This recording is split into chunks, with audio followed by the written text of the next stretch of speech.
Good afternoon, everybody. Could I please interrupt your lunch? Thank you very much. I believe we now are being joined by about 40 people online. So it's now time for us to move to the next stage of this event.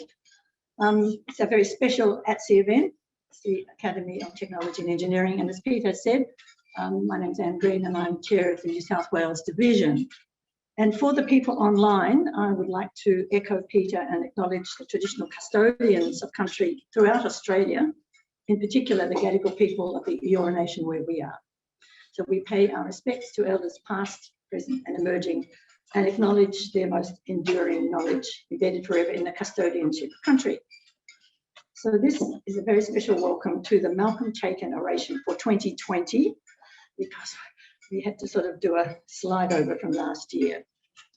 So we're joined not only by fellows of ATSE, members also of the University Schools and Union Club, friends and colleagues, partners here in person and also online.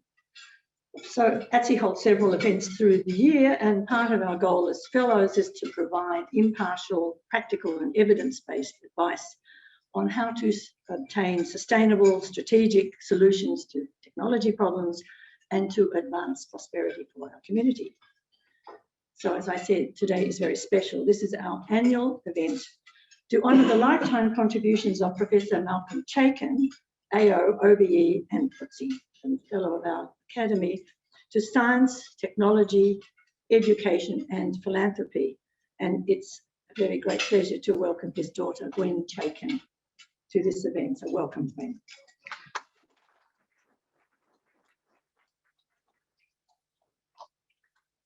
So the Malcolm Chaikin Oration was inaugurated as an annual event in 2012 by the New South Wales Division of ATSE to honour this man's achievements.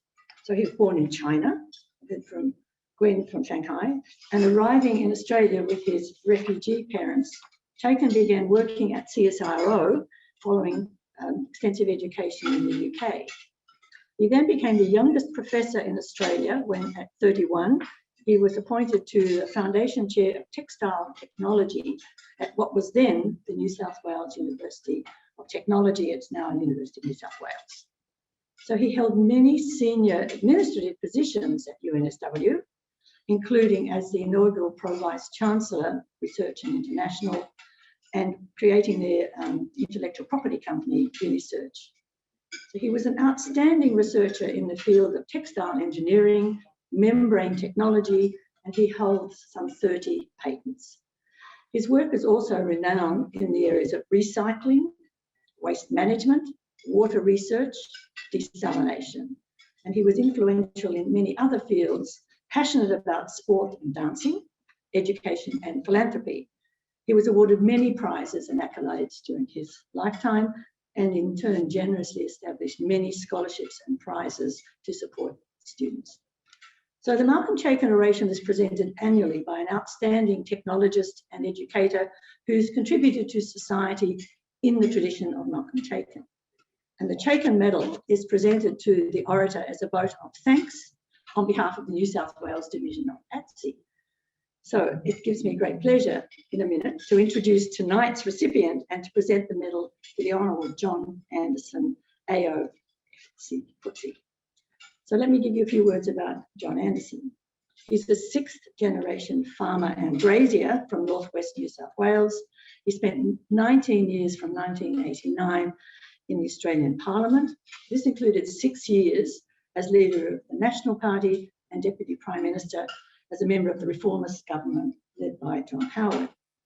John was a towering and influential figure in Australian agricultural policy and on the strategic political stage more generally. So the Liberal National Party coalition oversaw enormous economic reform, including taxation modernisation.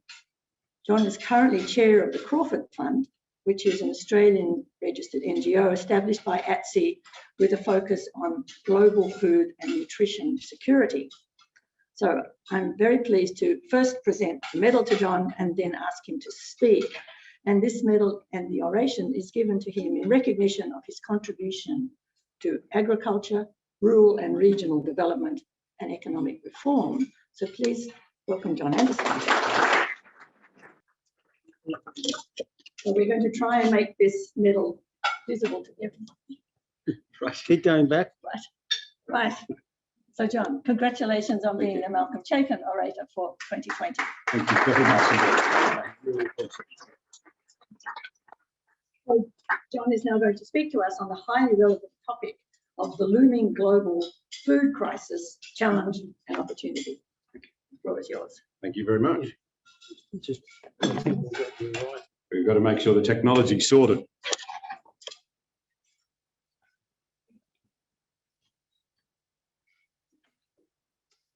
Well, Anne, thank you very much for your kind introduction. I appreciate it enormously. Can I acknowledge Gwen and members of your family here today and express my appreciation for all that your father and other members of your family have done. It's a great honour to be able to speak in memory of him.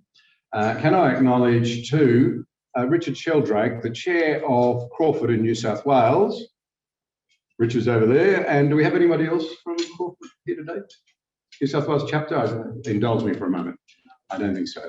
But, well, a former head of primary industries in New South Wales, amongst other things. And a fine example of a man who goes on contributing long after retirement. Well, not so long after retirement, but sometime after retirement. We're just adjusting the technology again. Well, I really do appreciate the chance to say a few things today. As you've been told, I'm a sixth generation farmer and grazier in the northwest. Well, my son is the seventh, and he and his wife, who are both agricultural scientists, I have to have some claim to credibility in the eyes of all of you scientists, now run our farm business. But I have had a long interest in farm policy as well as farming itself. And I take great pride in the fact that in Australia now, it's estimated by the NFF that one farmer feeds 600 non-farmers. Not a bad effort in one of the most difficult farming environments the globe has ever thrown up. Can I say to you that the issue of food security interests me, though, at every level, not least of all because nothing haunts me more than the image of a child going to bed hungry and being permanently stunted, regardless of where that child is, the colour of their skin, or any other particularity of that sort. I cannot think of anything that should strike at our sense of humanity more than ensuring that our children everywhere are given every opportunity. So let me just frame up a little of the scene as I understand it to be. Global population at the moment is somewhere north of 7.3 billion people. Some 850 million or so are still under or malnourished or both, including perhaps 45 to 50 million children who are malnourished or undernourished to the point where they will be permanently stunted and their opportunities therefore compromised in life. Yet this represents an extraordinary advance over the last 50 or 60 years, and it does, as I'll say a little more about later. Around 2 billion people globally have enough to eat, but are still missing key trace elements. Bangladeshis consuming large amounts of rice, lacking the trace elements to keep their eyesight up to scratch. And other examples of that abide around the world. Around 2 billion of us eat too much. And about 1 billion have a good diet. Amazingly, it's now estimated that for the last 10 years, the globe has produced enough food for 10 billion people to eat properly. There's surprise number one. Some of the things I'm going to say today may surprise you a little. I am actually quite optimistic, despite the extraordinary challenges that confront us, that we can meet our future food needs globally. I'm not quite so sure that we will. We can, but I'm not quite so sure that we will. Not least of all is because I think we're in danger of being overtaken by catastrophization, if I can put it that way, and self-loathing. particularly in the Western democracies, which have been the powerhouse of so much research and so much extension and even compassion, particularly since the end of the Second World War. And I see those factors now starting to quite literally threaten the liberal democratic global order under which this progress has been made, and the same order which will be critical to us taking it forward in the future. So I think the challenges before us, if I can put it this way, are as much political and economic as they are scientific and to do with our ability and willingness to help others. So let me then come to some thoughts on the way forward. Can I say at the beginning, though, please don't let anyone here say that I said that climate change does not matter. I'm a farmer. We're on the coalface of dealing with the weather. The last 4 or 5 years have been, in fact, the last decade have been tough. The last 4 or 5 years have been horrendous. I live in a part of the country where it's just unheard of for us to miss crop after crop, but we have. Nonetheless, I have to say, my own children are determined to work with the environment, not against it. They're showing that enormous adaptability and capacity to innovate and to move that is endemic in the human race if we'll but let it free. Now, having said that, can I talk about the way in which the climate debate is unfolding? Just some observations. In September last year, the iconic metronome clock in New York City was repurposed as a climate clock, counting down 7 years until the supposed deadline at which we will lock in 1.5% centigrade of warming, and according to the IPCC, the catastrophic effects of climate change will then become irreversible. However, there's an awful lot of research out there that's challenged the pervasive presence of threshold concepts in climate policy. Many meta-analyses have found that the greater the environmental pressure, the larger the impact on the world's ecosystems. But not one of the 36 meta-analyses that I'm aware of has revealed any sign of a transition to a much worse ecological state once a particular threshold is reached. Natural systems are highly dynamic and prone to change. Any attempts to define a climate tipping point from which there is no recovery are in fact arbitrary. Instead of sudden and dramatic climate tipping points, the current data suggests that the impact of human-induced changes in environmental drivers are better characterised by gradual shifts in response magnitudes. And even if a tipping point does exist, with such a highly variable system, it's unlikely that we'd be able to identify the threshold with an acceptable degree of accuracy. Current research indicates that thresholds are rarely detectable in data, even using statistical methods designed for that very purpose. Now, here's my point. Young people in our country and overseas are becoming increasingly anxious about the imminent end of the world brought about by carbon emissions. And I think that the problem here is that the hysteria has gotten so bad that researchers have now developed a climate change anxiety scale.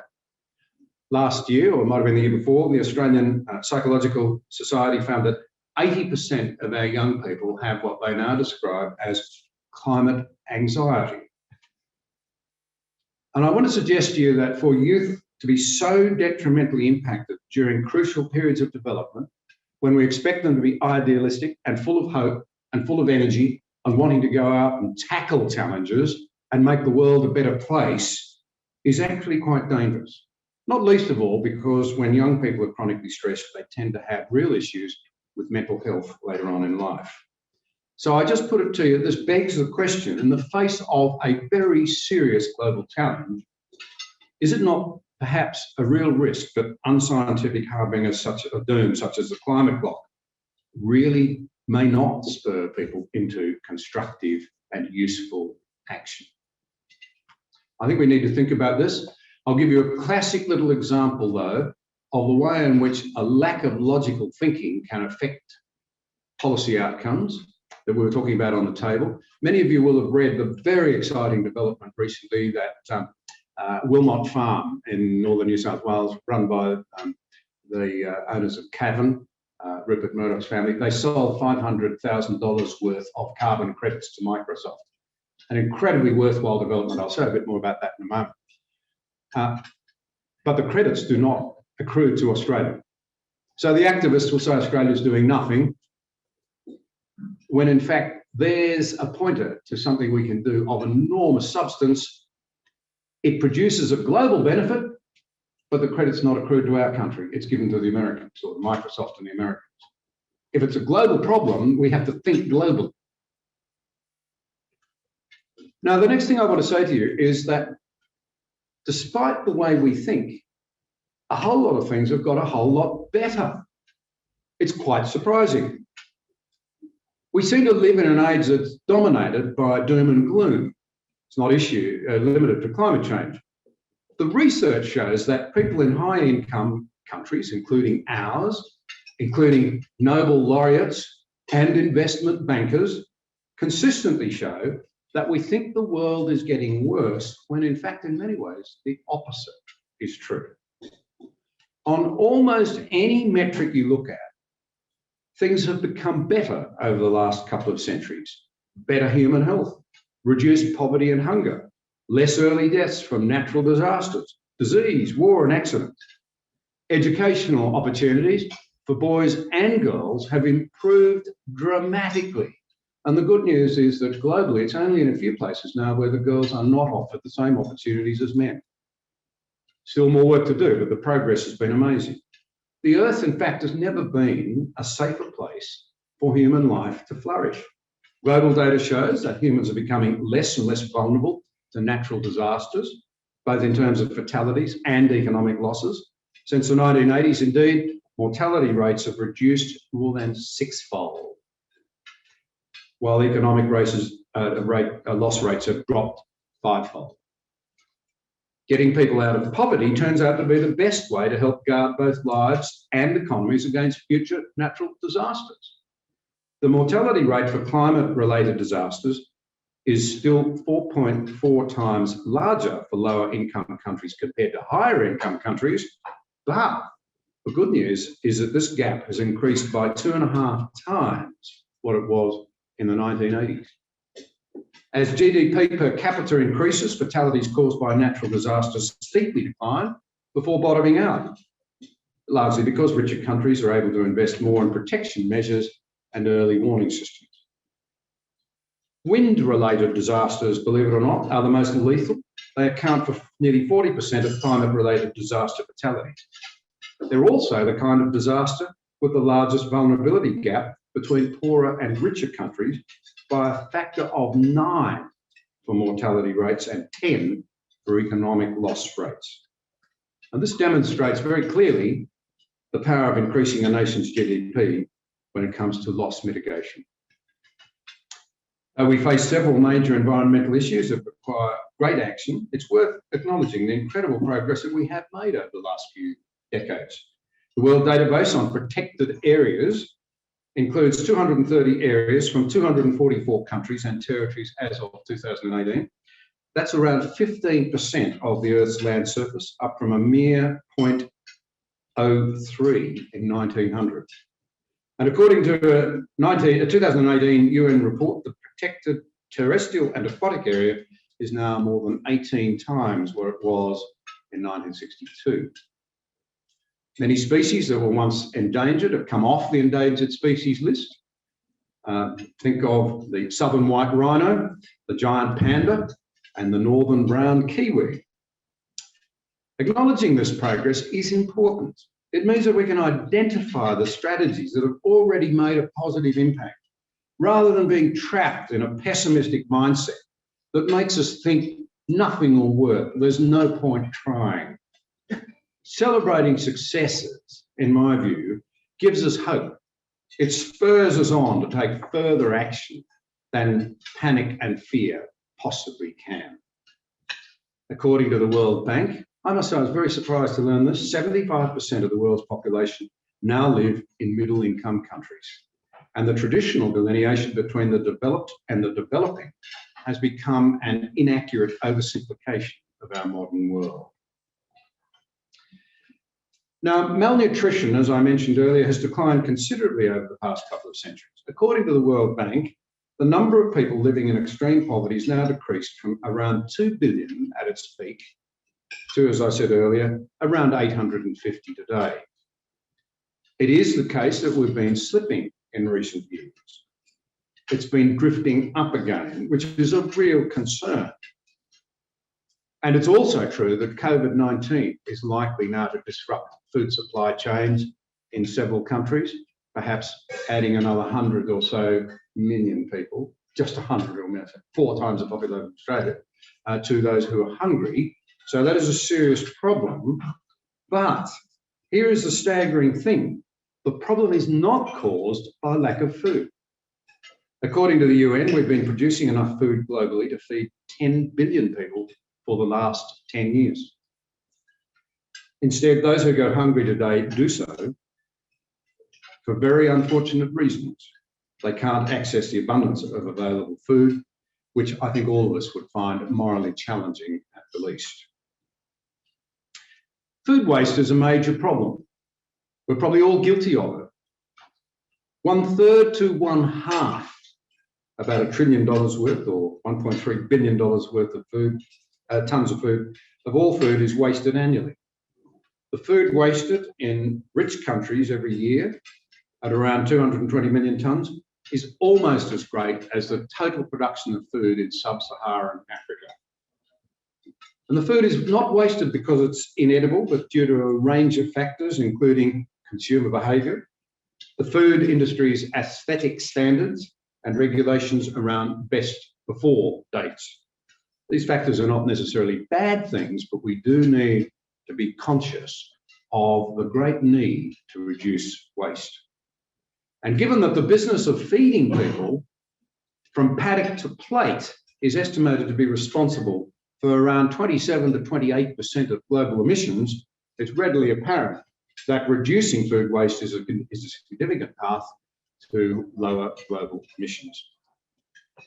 In low-income countries, most food losses occur before reaching the final consumer during early stages in the supply chain, production, harvesting, distribution. This is because of a lack of access to facilities, packaging, transport that keeps food fresh for long enough to reach consumers. If we can reduce food waste on a global scale and get food to where it needs to go, we'll be well on our way to resolving some of these challenges. The staggering performance of farmers backed by education, which is backed by, of course, scientific research and development, is a story in itself. And no one's done it better than Australia. Australian farm productivity has outstripped every other sector, so far as I'm aware, in the Australian economy since 1945, and it's all been on the back of scientific endeavour. And we're celebrating one of those great scientists here today, who is very tall. It's worth noting that though we can feed everyone on what we grow now, the estimates are that we will need to maintain a minimum rate of yield progress for staple crops going forward of 1.1% per annum from 2010 levels. This is because as more and more people climb the economic ladder out of poverty, demand for meat and dairy products will increase, and more staple crops will be needed to feed the additional livestock not fed on pastures. Ideally, a higher rate of increase, such as 1.3, would help guard against any issues that may arise. There's huge potential in low and middle income countries, too, to close the gap between potential and actual yield, a gap that's often as high as 40%. Research and development, technical innovation, improved extension networks, better public-private sector interaction, all will be important. In other words, politics and good government plainly matter. To end global hunger, the poorest 2 billion must gain access to better governance, better roads, better infrastructure, better storage facilities, more electricity. Developments in the BRIC countries and the work of CGR following the Green Revolution have played a major role in helping us globally attain that 1.1% rate of increase in yields. However, the proportion of overseas development aid devoted to agriculture has been halved since the 1980s, to only 6% this year, though total aid has almost doubled over the same period. And one of my constant pleas to those who have followed me in Canberra is to say, if there's one thing we can do better than anyone else in the world, it's to make our agricultural expertise available to the rest of the world, particularly where it's relevant for tough farming environments, because we have been and are so unbelievably good at it. I think I can say that as a farmer, because I think the statistics back it up. Now, despite growing enough food to feed 10 billion, climate variability and the scarcity of water in particular will need a great deal more effort if we're to address them properly. Water is, or agriculture is, the water's greatest water user, accounting for more than 70% of water withdrawals globally. Now, of course, it's consumers like us here at dinner today who are the end users of that water. It's a staggering thing to think that a simple loaf of bread will consume or involve the use of some 1,200 litres of water. A man's suit will involve a couple of 100,000 litres of water. The amounts and quantities of water involved in keeping ourselves fed and clothed are quite extraordinary. Irrigation, of course, is fundamental to high-yielding farming, particularly, and water scarcity must be addressed if we're to deal with future climate variability. The Food and Agriculture Organisation of the United Nations, which is Australia's second standing committee of the UN, largely set up by Eleanor Roosevelt and Doc Evan from Australia in, I think, 1948, estimates that 3.2 billion people, that's nearly half the global population, live in areas where water security is not what it should be. Vulnerable populations, including the rural poor, women and Indigenous people, are especially affected by lack of access to water and the ensuing conflicts that can arise. It's also estimated that a frightening 41% of current global irrigation water use occurs at the expense of environmental flows. Now, governments play an important role in ensuring fair and sufficient access to water. They are therefore integral to closing the agricultural yield gap, particularly in dry, low-income countries. They need to make sure that they are accounting for water use, auditing it, that they're investing in technological innovation. Here's a little minuet for you, a little factoid. Australian scientists working with rice farmers have halved in a few short years the amount of water involved in producing a kilo of rice. The global benefits of that sort of research are impossible to overstate. And agricultural scientists will play an essential role in this. Let me come to the very interesting question of population. You hear a lot of simplistic statements about global population, many of which don't bear much examination. The good news is that our Earth increasingly provides more of what is needed to sustain human life as a consequence of our ingenuity and our industry and our technology. Because of our agricultural research and innovation, we can, as I've said, now grow more food on less land. In 1800, 1.4 hectares of agricultural land was needed per person. Now we need less than half that, and it continues to progress. We often hear, though, panicked warnings about imminent overpopulation and the need to have less children in order to save the planet. Once again, this doesn't bear a lot of examination. According to the latest population projections, the world population will reach a maximum of around 9.7 billion before declining precipitously. I actually personally don't think it'll get to the 9.7. We have the evidence right before us if we can feed 10, but putting that aside, it may be that underpopulation becomes a serious issue, particularly in the 90 countries at the moment where population is declining, in some cases in free fall, and populations are ageing at a staggering rate, and those of us with grey hair may have no one to look after us in old age. I'm being flippant, but you are aware, I think, of the demographic changes that are threatening many Western countries. It's much more widespread than you might think. The Lancet forecasts that by 2100, 183 out of 195 countries will have a fertility rate below replacement. Countries, ironically, that once jealously guarded their borders may well find themselves fighting their neighbours as they look for immigrant workers. And the number of over 80-year-olds is on track to reach 866 million by the end of this century, more than 5 times the current level. So the logical takeaway from this is that we actually need a better balance. Some countries need to do something to encourage fertility. In others, what we do know is that raising their living standards, ironically, it tracks electricity consumption, will bring the birth rate plummeting. And we need to recognise too, sometimes there's some very patronising things said about the need for education or the need for this, that or the other. What we actually know from the research is that women everywhere are very clever. I'm sure at least half the audience will agree with me, if not 100% of them. They will make wise choices on the survival rates for their children and what welfare arrangements are in place. A prosperous country where your children are going to survive and where there's a welfare net at the end of your life, you'll make rational choices about your fertility. That's what happens.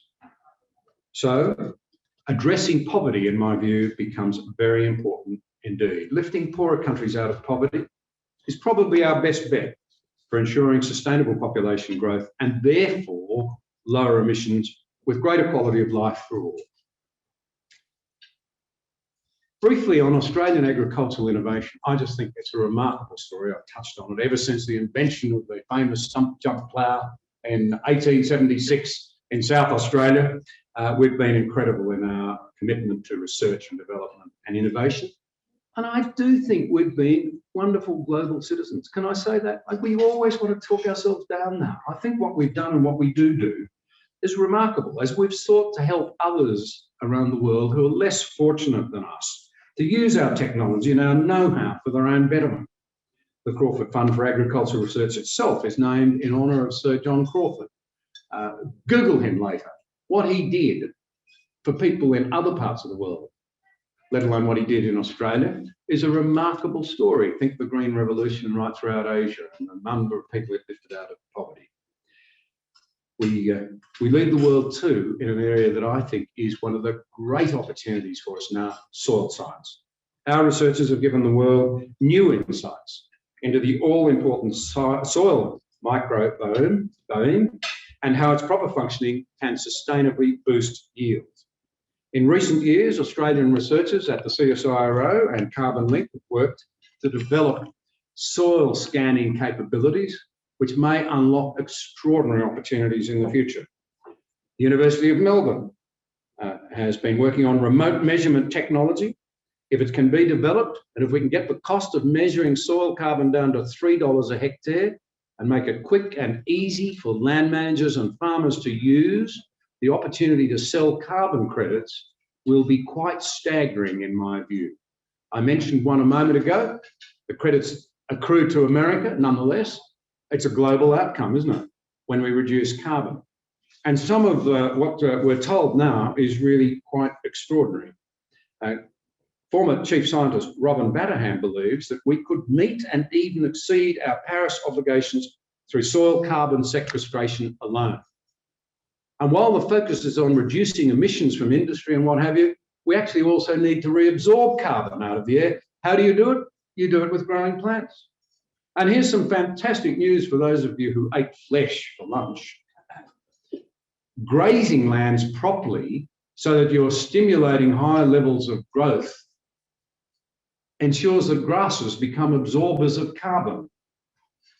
And I'm one of those who believes that far from agriculture being a massive problem because it emits 27 or 28% of the global emissions, it's possibly one of the industries that can provide a big slab of the solution. We only have to absorb quite modest amounts more carbon in our soil, and we've made a dramatic difference. And here's the good news. For every 1 extra unit of carbon that we can store in the soils, that soil will absorb 6 times by weight volume the equivalent amount of water, and it will free up the use of nitrogen. It produces higher quality, denser foodstuffs, in itself enormously appealing and an unbelievable marketing advantage if we can crack the secrets, and we're very close to it. A final push from the government, I believe, will now get us there. I don't suppose anybody from the government's listening. You never know, they might be. There are ministers around that table that are working on it very hard who see its importance, all strength to their right arms. So I've probably expressed my welcome, but you know how passionate I am about these things. I want to say in conclusion that if we're to help the rest of the world catch up to where we are with agriculture and continue striving to sustainably increase yields and restore degraded landscapes, we need first to recognise how far we've come. It gives us the hope and the drive and the confidence to say we can do this.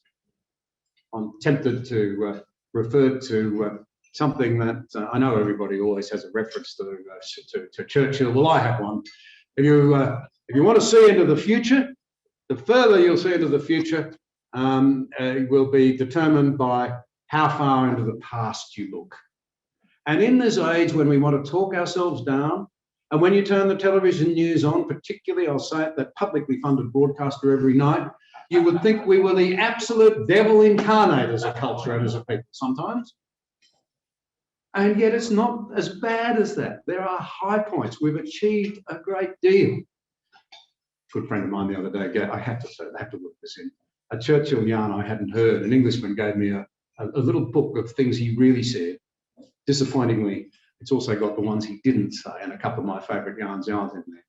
But there was one there that really struck my eye.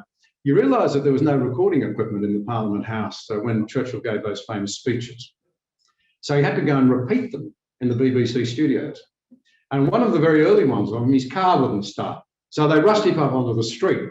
Thompson, his bodyguard, and his PA, they hailed down a cab.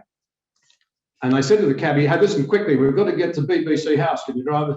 No, Gov, sorry, mate. I've got to get home fast so that the missus and I can hear the Prime Minister's broadcast. And Thompson, without batting an eyelid, just said, well, would a fiver change your mind? To which the cabbie said, bloody oath it would. Bugger the Prime Minister. Hop in, I'll take it to BBC. So there you go. But let me just say this. I want to pay tribute to the innovators who have gone before us, including men of the calibre of Malcolm Chaikin and so many others like them in this country. You have a proud record, you're under-recognised. We don't know how much we've achieved as what Alexander Downer called a significant country.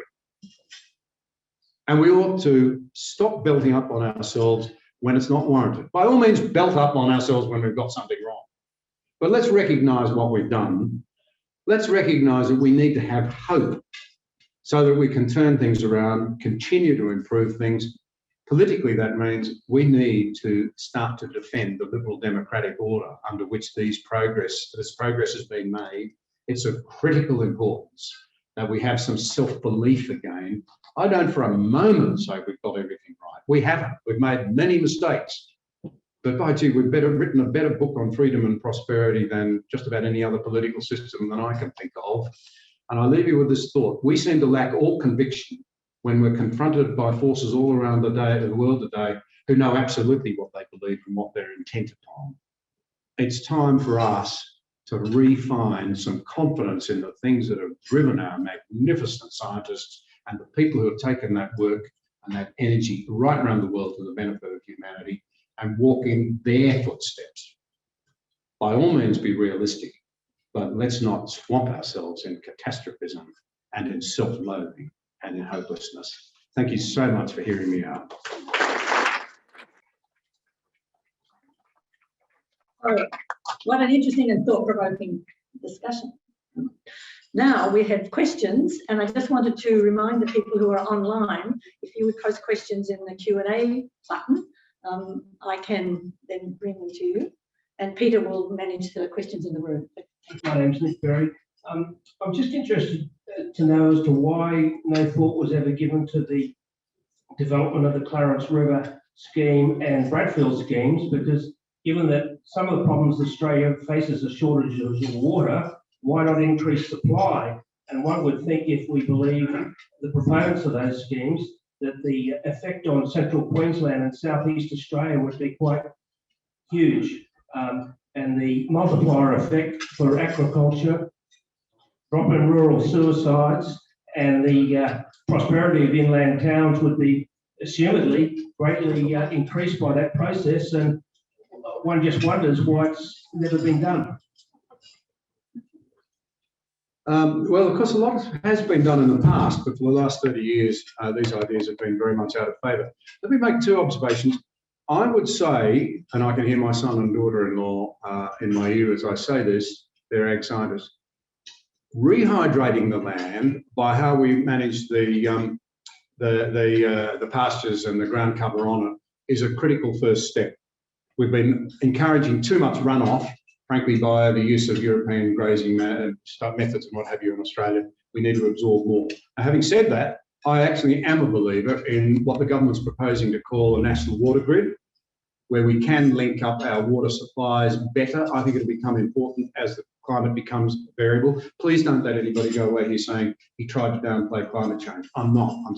My message is we've got to deal with it logically and calmly and rationally, and moving water around to where it's needed, given the variability of rainfall patterns that we've witnessed, may be critical in the future. Personally, I think the first step would probably be a reinvigorated so-called new Bradfield scheme. I think it should be looked at as a national priority. There is an incredible amount of water up around that Innisfail area and what have you. There are local sensitivities, there certainly are with the Clarence. I know that, and they have to be worked through carefully. But it does seem to me that you could harvest a great deal more water up there. You've got to pump it over the range.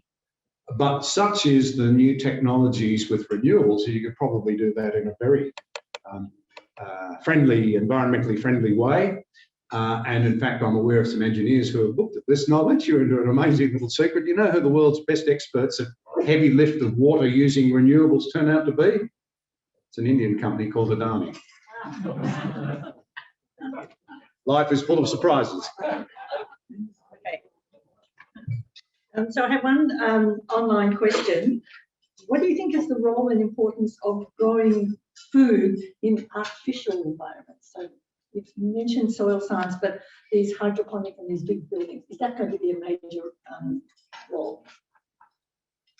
I think there may very well be a place for city farms in the future. I'm not sure I want to talk them up too much because they might put me out of business. But look, I think there may very well be, not least of all because I think it'd be a good thing for people to reconnect with the basics of nature and how things work. I think it does worry me, this sort of gap of understanding now between country and city, and you know, the realities of how we produce our basic staples. I think too there are environmental upsides in terms of the transportation of our foodstuffs if you can grow things locally. Let me just emphasise again though that provided we keep at it and we can keep the world politically stable, particularly coming out of COVID, the explosion of indebtedness will break some countries, and we might be surprised by some of the bigger countries that are broken by it. We've got to keep the global act together well enough to keep all of the extension work, the R&D in place, and then keep extending it.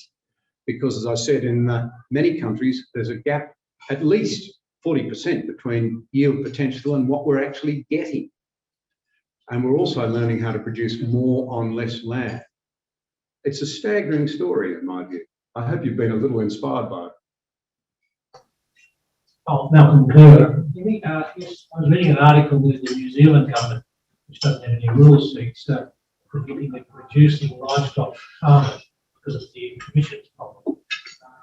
How big a problem would that be if that was global approach to livestock? Yes, the New Zealanders. Are there any New Zealanders here? I once reminded an audience that Ansett, when it failed, was not an Australian airline, it was owned by Air New Zealand. And somebody yelled out, "You be nice to the New Zealanders," and somebody else from the peanut gallery shouted back, "Why? It's not as if they're going to go home, you can offend them all you like." Look, I do take a slightly different view here, and I know that there'll be some of my farmer friends who aren't quite with me. I don't believe we should be excluding agriculture from the whole environment, if you like, of addressing climate change, because I actually think agriculture can be part of the solution, not part of the problem. And I suspect our scientists are further ahead, this is where I'll really get into trouble, than in some other countries, and possibly that includes New Zealand, because I referred to it obliquely, but we now know that if you manage your grasses really well, particularly in like an environment I would have thought of New Zealand, which is fairly wet, where they grow vigorously, as long as you manage them properly, you know, you mow your lawn, what happens? It grows very vigorously. You invigorate it. If you graze things properly and don't overgraze and go for proper moving of your stock and all of this sort of, actually the New Zealanders are very, very good at it. To be fair, they're brilliant at it. I think you'll find that there's a large part of the answer is found in agriculture, not the problem. I'd add just one proviso. When we hear calls for carving agriculture out, I say, no, that's not where I stand. But where I do stand is saying, remember, feeding people is a value as well. So don't compromise it, because nothing would be worse for the environment than global chaos. You know, we need to lift people out of poverty, get those birth rates in balance again across the place. It's a big part of sustainability. Keep, you know, civil strife and disorder and breakdown of government and thugs out of government, so that civilised people can run civilised places, and make sure we've got the scientists and the clever people we need to run places tomorrow. Not even supposed to talk about civilisation anymore, are you? It's a sort of white supremacist language or something. But actually, I do think there's such a thing as civilised behaviour and uncivilised behaviour, and I can't apologise for saying that. Thank you, Peter. Thank you, John, for your challenging address. We read a lot about plant-based substitutes for meat or dairy products. I did one day recently, I went down to Circular Quay and went to Hungry Jack's and tried one of his plant-based burgers. And I'm not going to hurry back, that's the way to go. I just would like to know whether you have a view on whether these products have an important role in our future. It's a good question. I'll only take a hack at it because there are people who know more than me about it. I think I'll let the market reign, and if people want that sort of stuff, they can have it. And I say that because I think the reality is that people move out of into middle-class incomes right across the world. We know that they will soak up all of the genuine meat products that we can produce. That demand will not go away, in my view. And so I don't see a lack of demand for high-quality, green, Australian flesh, for want of a better word. I have an English friend, we visited him, and he's married to an Australian girl who's a friend of my wife's in London. And I can't do English accents, but he's frightfully wrong. And Julia and our daughter went into the kitchen where we were to have dinner, one of those sort of combined kitchen dining room things in their flat in London. And as they departed, he said, "I'm so glad you've come. There's some chance we'll get some flesh for dinner tonight." It's my wife and my daughter have gone mad on not eating flesh, and they've given way for you because you're Australian. I once was entertained to one of H.R.H. Charles's organic farms in Coventry in England. And it was a very pretty place, and we wandered around and looked at the organic fruit trees and the organic cattle and all the rest of it. And then they had a garden restaurant, you know, wrought iron, vast, you know, as only the English could do it, beautiful English summer's day. And as we walked in, I could hear the two English waiters down the back arguing over the fact that evidently they'd forgotten the menu for the lunch that we were enjoying. It's only a small group of us. And then one of them says, "Look, it doesn't matter. He's from Australia. He's going to have the steak anyway, so we'll just give it to him."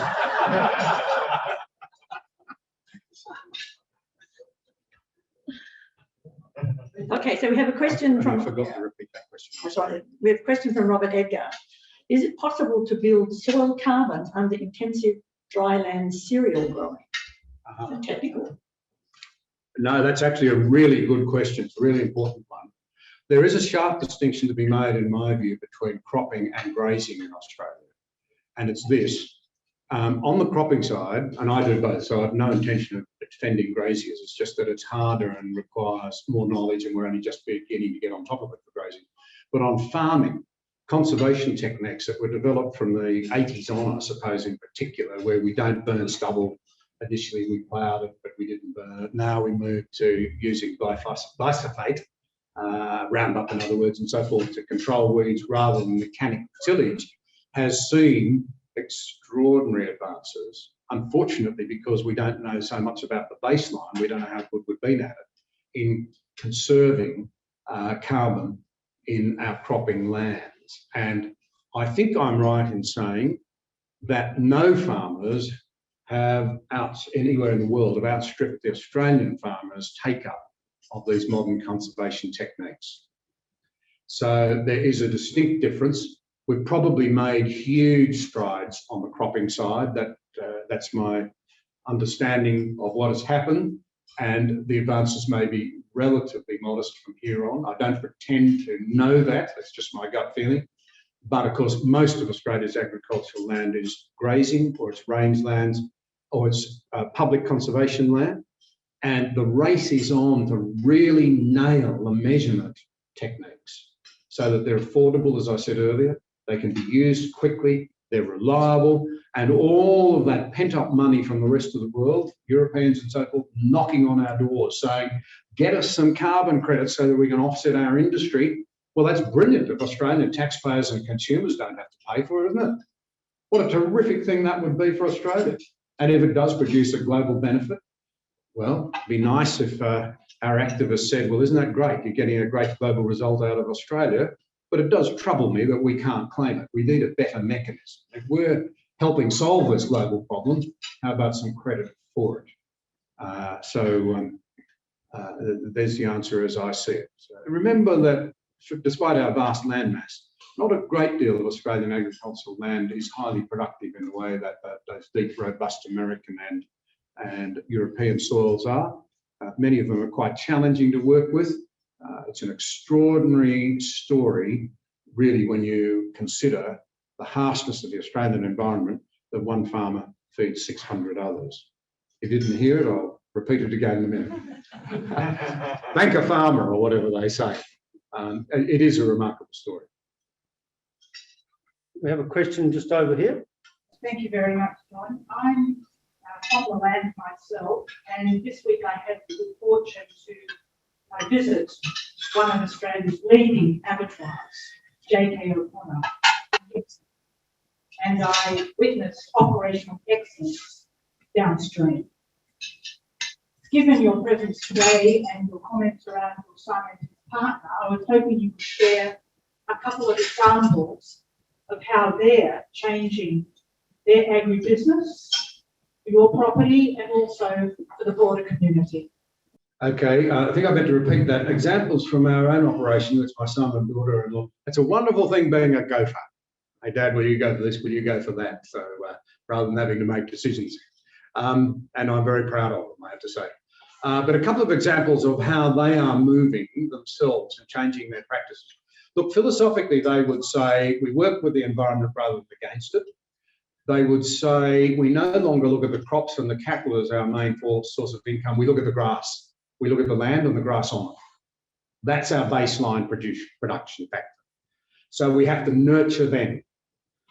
And to my wife's and my sort of, I suppose we'd say we were challenged, they sat us down in May of 2018 and said, look, this drought looks really severe. We've looked at every site we can find. We think it's going to last till Christmas. We think we should destock the land completely. And all those traditional thoughts, those breeding stock we've built up over all those years, et cetera, we don't want to let them go. They said, look at the maths of this. We've got cattle that are worth $1,200, $1,300, $1,400 at the moment in prime condition. We take them through to Christmas, if it lasts that long, and we think it will.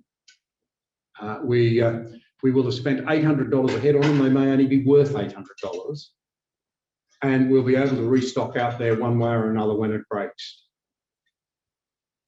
So we said, all right, well, we've invested in you a lot. You've made that, you've sat down, you've thought about it rationally, we'll go with you. And one of our neighbours said, oh, it'll rain next month and you'll have made the mistake of your life. And another neighbour said, but if it hasn't rained by Christmas, you'll be the smartest managers in the district. Well, it didn't rain until the following Christmas.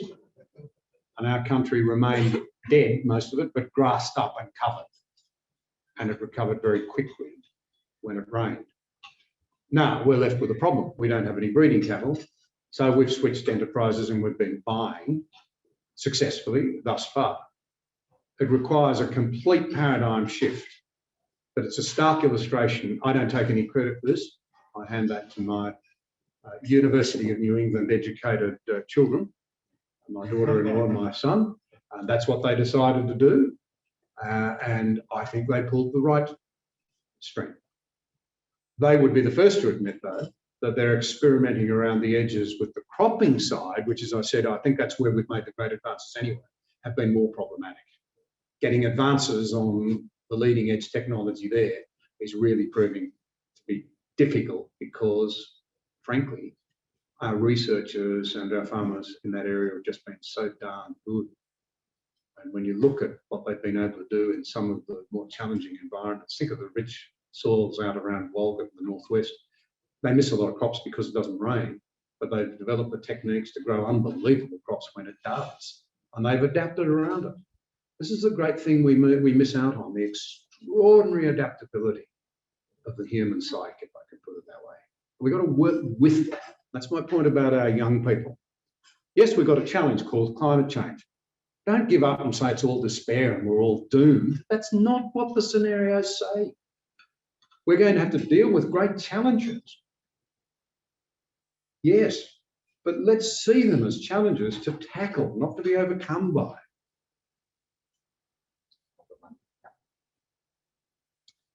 So we have a long question from Cameron Gourlay. Firstly, thank you for your excellent presentation.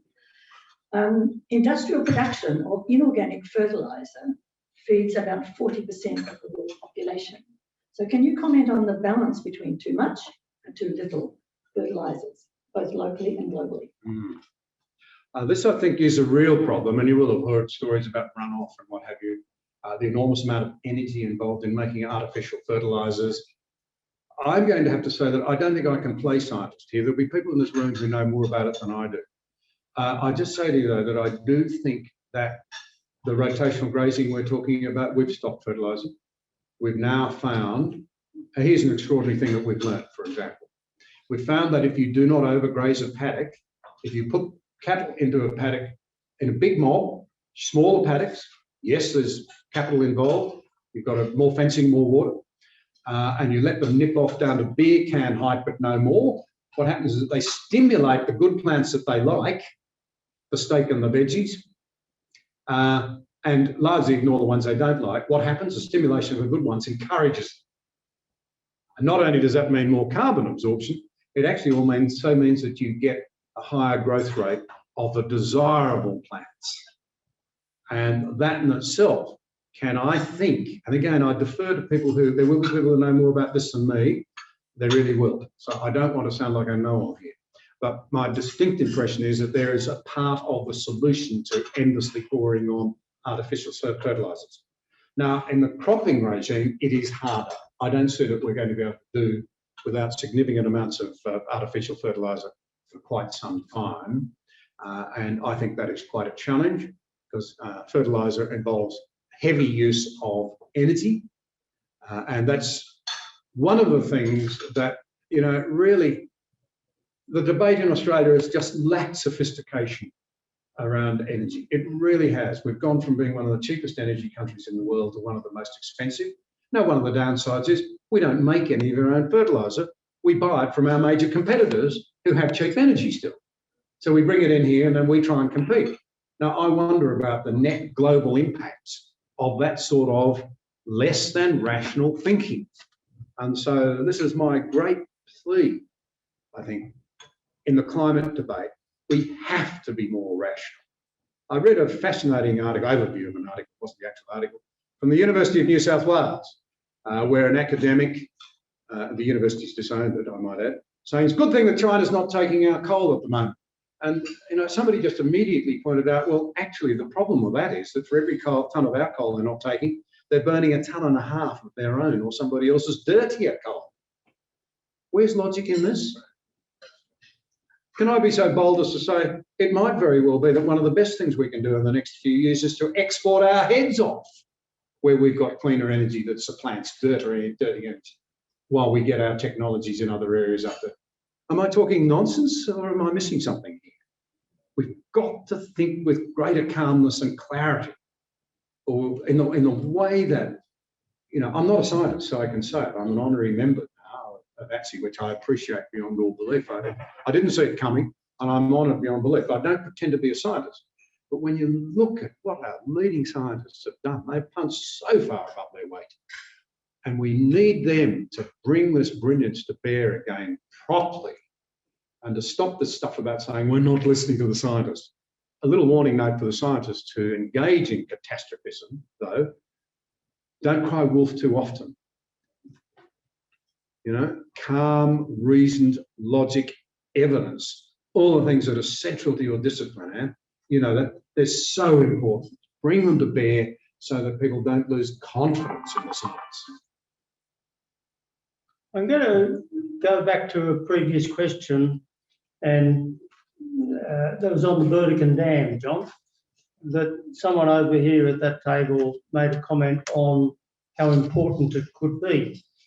You've just been talking about scientists, and we've learnt over the last period of COVID, scientists have actually been trusted by governments and the population of Australia. One of these people in the room here, Peter Rotchen, who's sitting over at this table, and I'm pointing at him, is one of the best designers of the Burdekin Dam and a 3,000-kilometre canal. Mm. Peter, would you mind just 2 minutes only talking to that and putting a question to John as to how with his background as Deputy Prime Minister, would he advise us to go ahead with something? A quick question.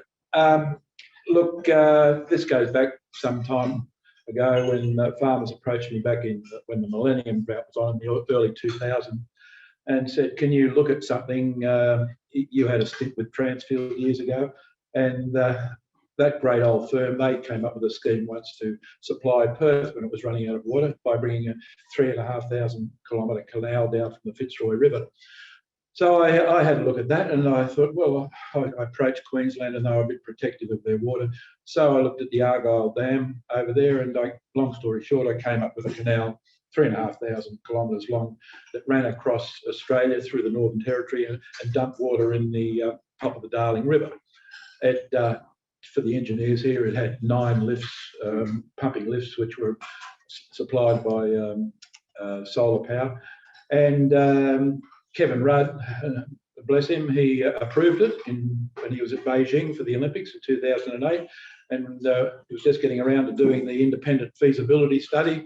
And guess what? The drought broke and the problem went away. So several years ago, they approached me again and with this last drought. So I looked at Queensland again, and the Burdekin Dam, which was built by Leighton's in '87, is right at the confluence of 3 major rivers from a catchment that is the size of England, called the Burdekin catchment, and it's something like 600-700 kilometres long and 1,500 kilometres wide. But they all end up at this central point where there's an existing dam, which has the longest spillway in the southern hemisphere, 500 metres long. But every year, well, 32 years out of the 34 years the dam's been there, it's overflowed. And when it overflows, something like 3 Sydney harbours a day flow out to the ocean and are lost. So my rationale was fairly simple: increase the height of the spillway up to where it was originally envisaged to go by the Queensland government. They went and bought all the land, by the way, for an expanded dam.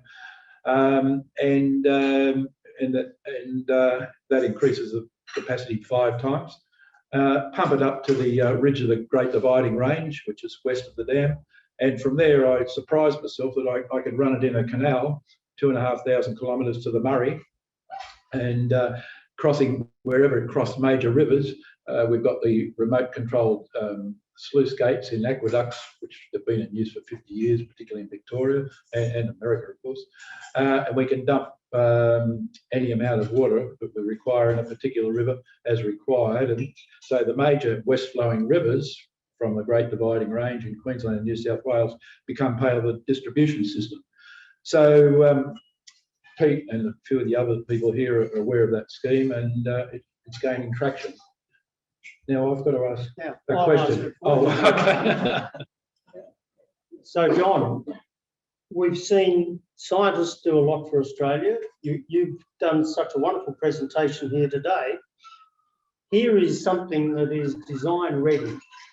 How would people in ATSE go ahead with implementing it? Thank you. Oh, well, this is a depressing bit, isn't it? I was fascinated to hear that because I'm well aware of it. And I was working with a prominent Queenslander last year. We go months up trying to get some attention. We should have come and talked to you. We actually were looking for the private sector to put up around 5 million. We tried, I'll be frank about this, some of the biggest names in the country. Would you do this in the national interest? Because we want to give the government a pre-feasibility that's not influenced by government bureaucrats. That's what we wanted to do. No one would stump up anything. No one. I was astonished. There were a lot of people do a lot of big talking still in Australia. What we wanted to do was to put something before the responsible minister, who happens to be the Deputy Prime Minister. Now, he does have now a national water grid and a committee, which has a chair, who's a very good chair, and his name escapes me at the moment, but people who know him tell me he's excellent. And maybe he will be a fellow who can get that up and running. But I think it deserves very close examination indeed. And in principle, the idea is that central Queensland country, a lot of that long reach country on the Thomson River, and you spill the water into the Thomson, possibly then down through the Warrego into the Murray-Darling Basin. The potential is enormous if we could rise above parochialism. But what worries me is that COVID has advanced history and in some ways has taken us back to the future. And it seems to me now that some of the states are very good at populism. And I can just imagine a certain government north of the Tweed which would say, don't think you're going to get any of Queensland's water. Whereas I've always taken the view that water is a national asset and must be handled nationally. Rivers don't respect state boundaries. And you go back to the Australian Federation Constitution of 1889, they had 4 items to rule out. They got to rule on. They got 2 right. Can you imagine if we'd had state-by-state telecoms? They got the postal and telegraph right. They got one other right, but they got the rivers because they were navigation and what have you. They got that one absolutely wrong, and it was all about protectionism and so on and so forth. But I reminded Tim Besley, I once gave an impassioned plea for more expenditure on infrastructure in Canberra, and he came up to me and he said, well, that was a wonderful speech, but I don't believe you for a moment, you won't do it. Anyway, that spurred me on. We did actually develop something called AusLink, and it did start some decent expenditure on rail in particular. But, you know, despite all the money we put into the rail network across Australia under the ARTC, rail's share of freight is continuing to drop, which is really troubling there. It's something governments ought to be having a look at. I am worried about the political stalemate that just seems to say, no, we don't need to do that, we'll just find some more money. And I am a Scot by background, okay? My forebears went out there in the 1840s on both sides, and they learned to be careful with money, and by ethnicity, I'm inclined to be careful with your money as well. And I spent years on the Expenditure Review Committee, 5 August, how it's set up to get the budget back in control. I am really frightened that as we come out of COVID, the demands to maintain big government, big expenditure, solve everything by printing money, borrow more in a rate of low interest is a nightmare scenario for Australia long term, because frankly, we need to repair our balance sheet. The reason we handle the GFC well and COVID well is in no small part because of reforming governments from the 1980s through to about 2005. It's only an accident, that's the year I stepped down. But seriously, I think people would agree those were the reforming years, put the country in a better place. We're still living on the shoulders of it, but we're on the way to $1 trillion of public sector debt. Now, hang on.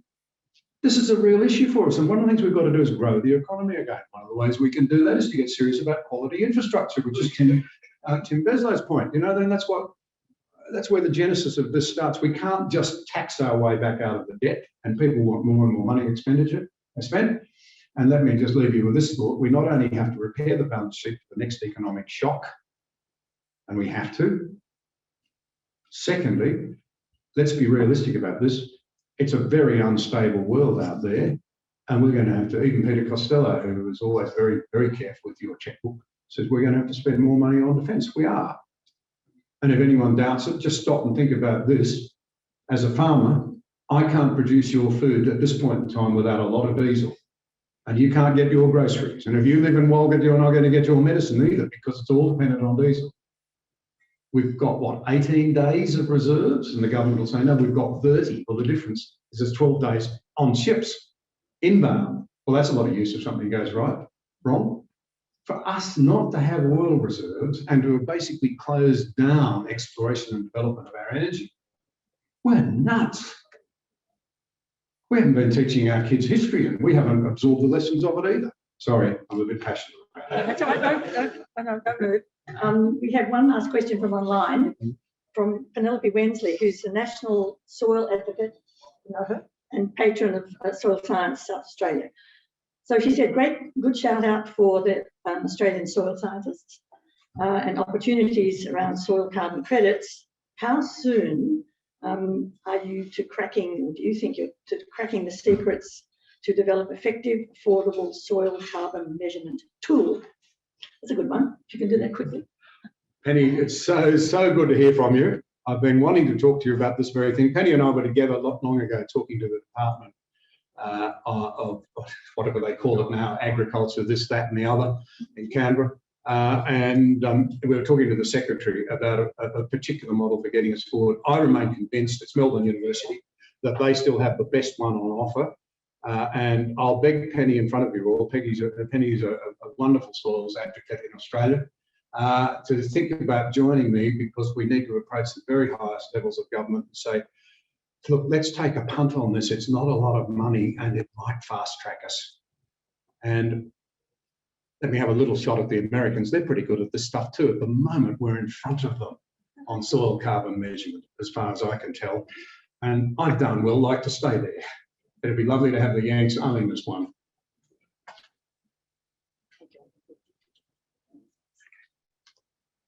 So now I'd like to invite Dick Kell to come and give a vote of thanks. Dick is past chair of Cardno and Warren Centre and one of ATSE's most distinguished and influential engineers and thought leaders. Very nice. So, vote of thanks. Well, thank you very much. Like all of us, I'm sure I was absolutely delighted when John Anderson, AO, FTSE, accepted our invitation to be the 2020 Chaikin Orator. And it's my pleasure duty to move a vote of thanks, John. I made some notes during your presentation, although the facts and the thoughts and the ideas were coming so thick and fast. I do apologise if I didn't really keep up. And then in your answer to that last question, you actually delivered another presentation, so which I didn't really make notes on. John has contributed so much to public life in Australia. He was an outstanding performer in the Parliament and in the public eye, took on many challenges and delivered so much. And the subject of which was broadly the looming food crisis, is both a real and a pressing and depressing issue. But John, of course, with 6 generations on the land, and his experience in government was, and as the chair of the Crawford Centre, was ideally qualified to address the subject. Just mentioned that at 2 o'clock we're going to lose our online. Oh dear. Keep going. But I'll keep going and see what happens. So what he has done is address the subject so very well. I took away from the many facts and figures and the challenges and the thoughts that, John, you gave us 4 threads. The first one I have to include because you came back to it on several occasions, is that one farmer feeds 600 people. And I think that is very important. But I also noted the fact that in last year, the farmers of the world produced enough food for 10 billion people, when in fact there are only David Attenborough says 7.8 billion. And so there is enough food there. So that was the first and an overarching thread. The second, I did note John's passion for the underprivileged and in fact for any of the causes that he espouses. But he noted right at the beginning that what has affected him is the thought of children starving or being stunted by a lack of food, when in fact there is enough food, it's just not getting there. And he returned to that theme later when he said that what the driver is, the challenge is to get people out of poverty. That's the key. And once out of poverty, then the facts speak for themselves. They will be better off. Climate will be better off, and that is the aim. So the third of the pointers was the theme we return to quite frequently is the climate anxiety. He made it very clear that he is a believer in climate change that is occurring, but where the problem has been introduced into the world is climate anxiety, which is a new and increasing problem and changing the way people think and act, and it's counterproductive. So he introduced the term catastrophization. I've got it almost right, and the fact that forecasts of human-induced tipping point is just not possible, and yet it's been given to almost within the day if certain factors aren't met. And so I think that's a very important thing to recognise, that the scientists, we as engineers and scientists, those ATSE fellows here, can deal with the changes in climate. We do recognise what is causing it, and we can do something about it. So that was something, John, that I took from what you were saying, that it's just so counterproductive to be so anxious and to make our children anxious about this. And then the fourth thread that I took was I wrote it down, the staggering performance of our farmers and scientists in increasing productivity in the agricultural sector.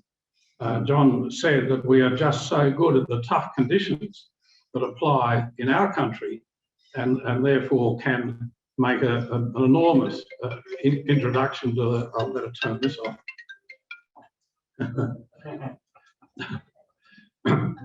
I have to say this. I probably shouldn't say this, but I was giving a eulogy at my mother's funeral, and that happened. So. And I reached into my pocket and turned it off. And my sister said to me, you know, after I finished, I'd had the buzzer on, so it didn't ring as such, but I reached in and turned it off. My sister said to me afterwards, you know, what were you doing there? I thought you were going to have a heart attack. You were feeling inside. And I said, no, my phone rang. She said, oh, you're hopeless. What would you have done if the phone had been on? I would have turned. I said I would have turned to the coffin and said, "Yes, Mum."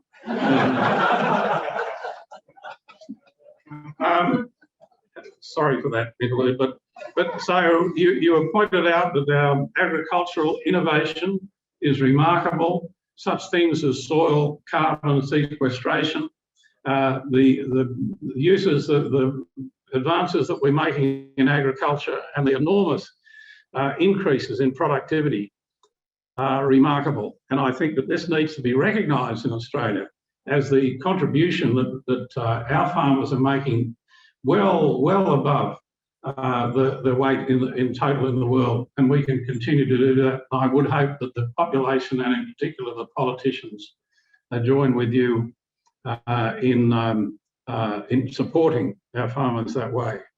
So we've been informed, folks, and challenged by John. It's been a tour de force, and it's been a rare privilege to hear John Anderson speak today. He's certainly lived up to the great tradition of the ATSE Chaikin Orators, and I would ask you to join with me and thank John Anderson for this address.